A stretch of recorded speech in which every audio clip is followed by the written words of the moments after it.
ito ay rated SPG. Striktong patnubay at gabay ng magulang ang kailangan. Maaaring may masiselang tema, lengguwahe, karahasan, sexual, horror o droga na hindi angkop sa mga bata.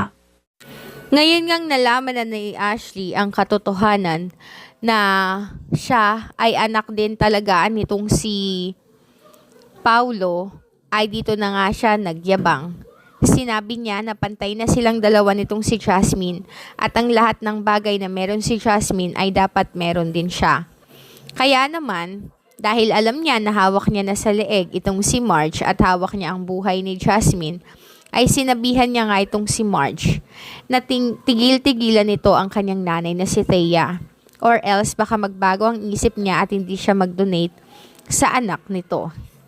Sa una ay nagtatapang-tapangan itong si Marge, subalit nang mag-walk out na nga itong si Ashley ay pumayag na rin siya.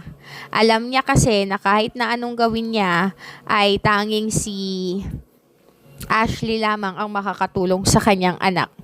Ayaw man niya, ngunit hawak na siya sa leeg ng mga ito.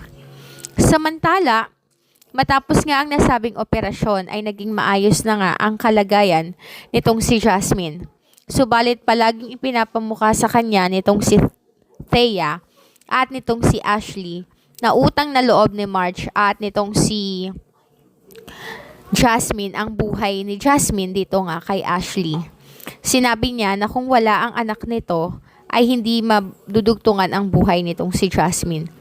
Sinabi pa niya na kung tutuusin ay dapat magpasalamat ito ngang si Marge sa kanya dahil kung hindi dahil sa pagloloko nitong si Paulo at nitong si Thea ay hindi magkakaroon ng donor para sa kanyang anak.